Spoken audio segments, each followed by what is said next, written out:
Kumusta po kayo? Gagawa na naman po ako ng isang design.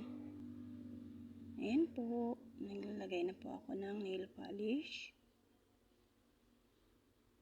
Ayan, isang dot at ang gamit ko po dan ay posporo.